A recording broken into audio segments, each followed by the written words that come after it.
कार्यक्रम के प्रायोजक हैं श्री मदन भाई रेखाबेन हुमड़, रूपेन प्राची हुमड़, अनगवीर आर्शवीर हुमड़, रिक्ता विशाल सेठी, आरिका अर्जुन सेठी। भव्यात्मा आचार्य अमित गति स्वामी द्वात्रिंशतिका की 10वीं गाथा में कहते हैं, यदर्थ मात्रा पदवाक्यहीनम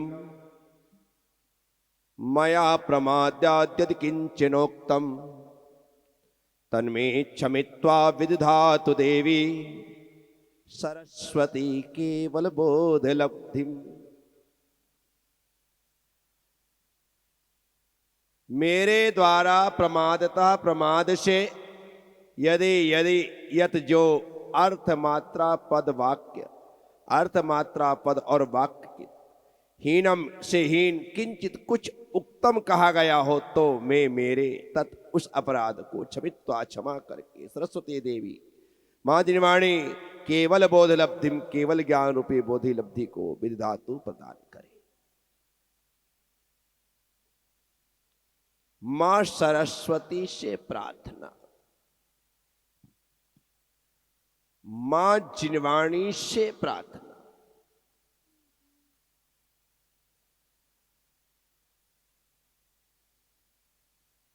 यहां पर भक्त कहता है कि हे मां, मेरे द्वारा प्रमाद के वशीभूत होकर अर्थ करने में किसी प्रकार से मात्राओं का ह्रास हो जाने में, अनुच्चारण में पद का स्खलित हो जाने में, किसी वाक्य के छूट जाने में, ये सारी स्थितियां प्रमाद में होती। जो शब्दों का स्खलन हो जाता है, कुछ शब्द कंठ के भीतर ही रह जाते हैं, कुछ जबान में आकर के लड़खड़ा से जाते हैं, कुछ छूट जाते हैं, कुछ टूट जाते हैं। इससे क्या होता है? एक शब्द भी कम ज्यादा होता है तो अर्थ परिवर्तित हो जाता है।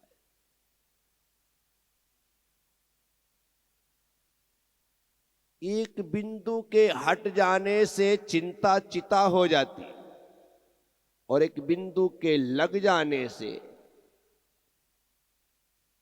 चिता चिंता हो जाती, कुंती कुत्ती हो जाती है।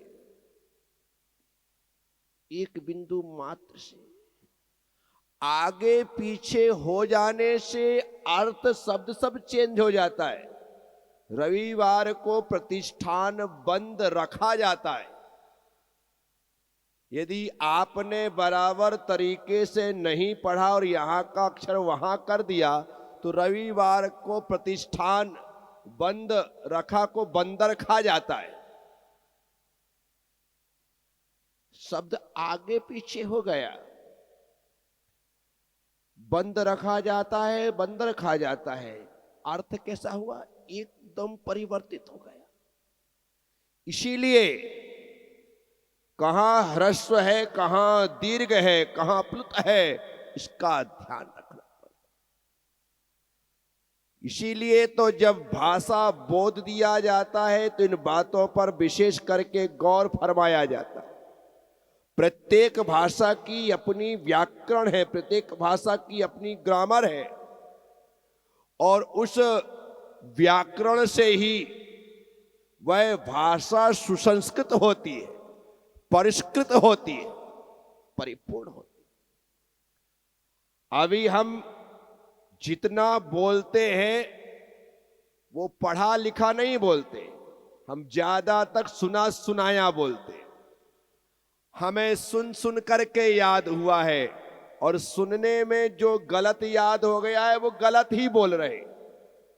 क्यों? क्योंकि हमने पढ़ करके नहीं सीखा, हमने सुन करके सीख लिया। आप मंदिर में पढ़े जाने वाले ज्यादातर पाठ आदि जो है, खास करके उदक चंदन तंदुल पुष्प कई चरु सुदीप सुधू फल अर्घ कई धवल मंगल, ज्यादातर लोग ज्ञान बोलते हैं। क्या बोलते हैं?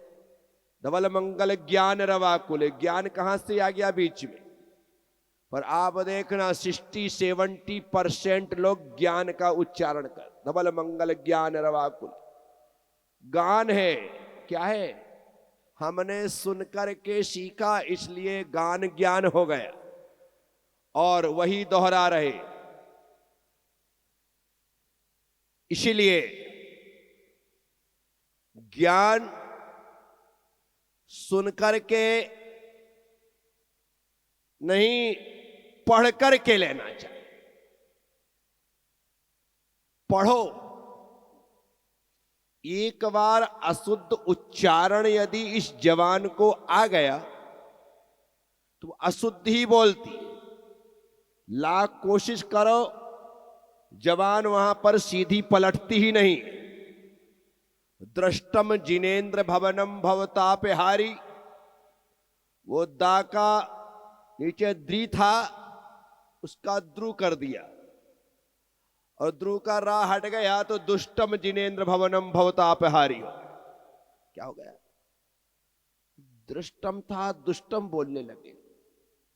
कई लोग बोल देते। जिन्होंने गुजराती में, मराठी में, कन्नड़ आदि में द्रि का उच्चारण द्रु होता है। क्या होता है? द्रु।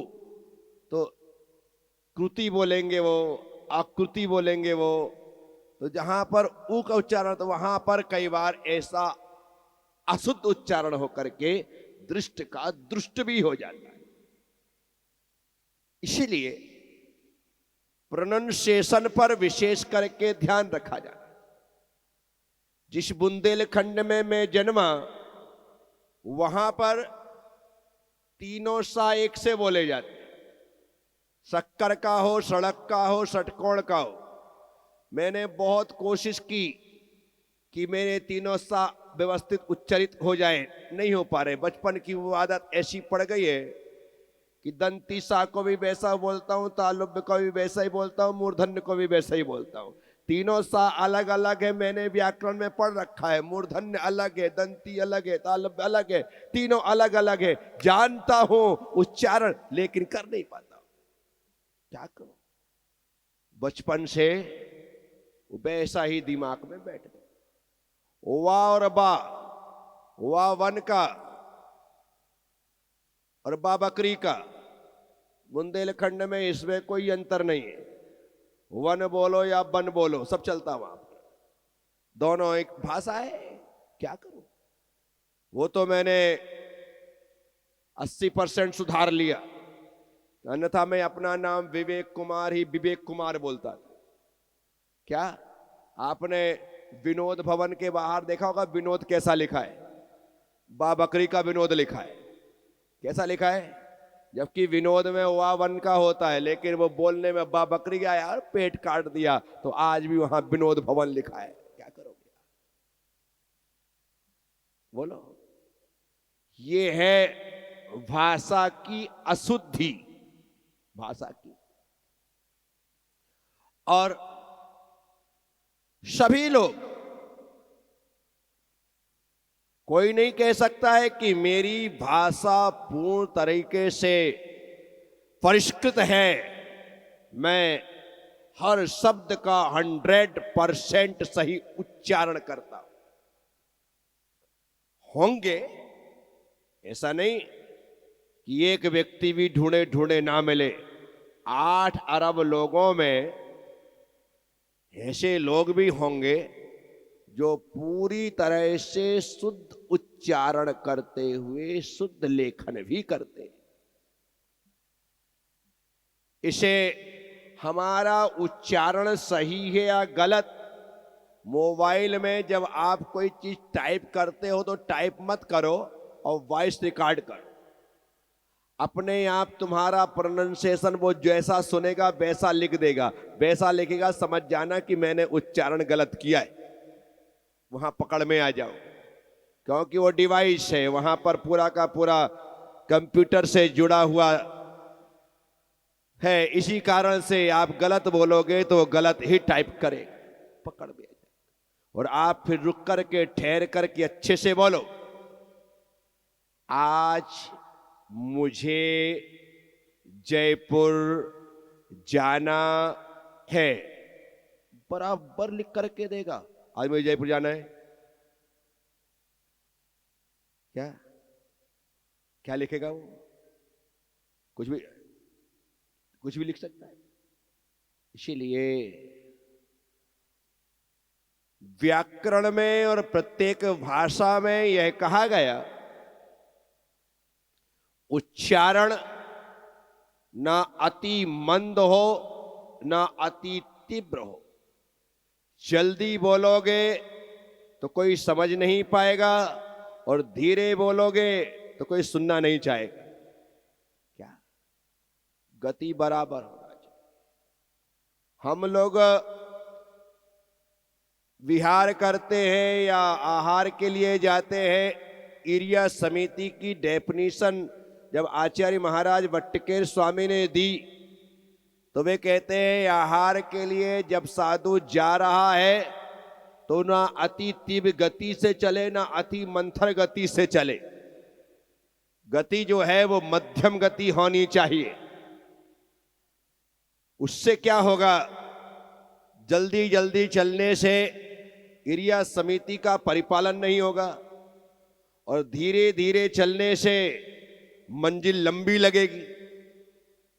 अरे बाप रे, अभी तक चौका नहीं आया, कितने दूर लगा रखा है। क्यों? मध्यम गति से चलने से ना दूरी लगती है, इसलिए हम लोगों को अपनी उन पांचों समितियों के परिपालन के लिए, क्रिया हो, भाषा हो, ईष्णा हो, आदान निक्षेपण हो या प्रतिष्ठापन हो, जो 5 समितियां बतलाई गई हैं सभी में मध्यम गति चाहिए। क्या? मध्यम गति चाहिए। तो निश्चित रूप से संयम की साधना भी होगी, जीवों की रक्षा और सुरक्षा भी होगी, अपने आवश्यकों का समयानुसार परिपालन भी होगा। ज्यादा जल्दी पढ़ दो, 10 मिनट में फिनिश, अब बैठे। ज्यादा धीरे पढ़ो, 1 घंटा लग रहा है, बोरियत हो गई। नहीं, हम पूजा पाठ विधि विधान कर रहे हैं, जल्दी जल्दी पढ़ दो तो विधान का आनंद नहीं आए, और ज्यादा ही भक्ति करवाने लगो तो लगता है कि यार भक्ति भक्ति कर रहे। नहीं, भक्ति के समय भक्ति भी हो, धीरे पूजा के समय पूजा भी हो, जहां जैसी जो जरूरत है उसके हिसाब से चलो तो पूजा पाठ विधि विधान सबका आनंद आता है। क्या जल्दी जल्दी घास काट दी तो भी बेकार, और इतने धीरे धीरे निंदाई कर रहे हो कि एक खेत में ही तुमको महीने भर लग गया तो बाकी का कब करोगे। ये सब व्यवस्था है। इसके लिए मां जिनवाणी से क्षमा याचना की जा रही है कि हे मां, मैंने प्रमाद की वजह से यदि अर्थ में, मात्रा में, पद में और वाक्य में हीनता लाई, और उस हीनता की वजह से मेरे द्वारा कुछ कहा गया हो, तो आप मुझे क्षमा करें, क्योंकि मेरा अपराध है। देखो, यहां भगवान से क्षमा नहीं मांग रहे, जिससे गलती करो उससे क्षमा मांगो। गलती मुझसे हुई और शांति तीर्थ जी से आके क्षमा मांग के चले जाओ, महाराज जी क्षमा कर देना, क्या हो गया? वो महाराज जी को मैं थोड़ा सा साथ चल रहा था तो पीछे से मेरा पैर लग गया। अरे तेरा पैर महाराज जी को लगा और शांति जी क्षमा मांग रहे और उनने भी पीछे लगा के आशीर्वाद दे दिया कि हाँ जा क्षमा किया तुझे। क्या चलेगा था? चलेगा क्या? मुझसे गलती हुई है तो मैं उसी से क्षमा मांगूंगा जहां मेरी गलती हुई है। आचार्यों ने बड़ी अच्छी व्यवस्था दी है। वे कहते मन वचन काय 3 चीजें। मन वचन 3 चीज। मन से गलती हो तो मानसिक प्रायश्चित, वचन से गलती हो तो वाचनिक प्रायश्चित, और काय से गलती हो तो कायिक प्रायश्चित। गलती की शरीर ने और तुमने कहा कि जाओ एक माला फेर लो। शरीर ने गलती की है तो उसे उपवास का दंड मिलना चाहिए। वचन ने गलती की है तो उसे मौन का दंड मिलना चाहिए। और मन ने गलती की है तो उसे एकांत में ध्यान का दंड मिलना चाहिए कि अकेला बैठ जा, अब तुझे किसी से मिलना नहीं। तो जो गलती करे उसे उसका दंड मिले। हमने अर्थ में, मात्रा में, पद में, वाक्य में हीनता लाई है और भगवान से कहे कि हे प्रभु मुझसे गलती हो गई, माफ कर दो, तो ये मां क्या करेगी? बैठे बैठे गलती इनकी की है तो मां से हमने क्षमा याचना की। हे मां सरस्वती केवल बोध लब्धि तन्मे छवित्वा, हे मां मुझे क्षमा कर। और मां तो मां है, क्षमा मांगोगे तो क्षमा करती है। देखो, हाथ जिसके सामने जोड़े जाए, जैसे ही हाथ जुड़ते हैं सामने वाला हमसे जुड़ जाता है। सामने वाला बड़े कमाल के हाथ, जैसे यूं हुए कि भक्त भगवान से यूं हो जाता है, शिष्य गुरु से यूं हो जाता है, भाई भाई से यूं हो जाता है, साधर्मी साधर्मी से यूं हो जाता है। आपने हाथ जोड़े हैं, हाथों के जुड़ने से मन जुड़ जाता है, मन मिल जाता है। इसीलिए हाथ जोड़ने की आदत डालो। इस कार्यक्रम के प्रायोजक हैं श्री मदन भाई रेखाबेन हुमड़, रूपेन प्राची हुमड़, अनगवीर आर्शवीर हुमड़, रिक्ता विशाल सेठी, आरिका अर्जुन सेठी।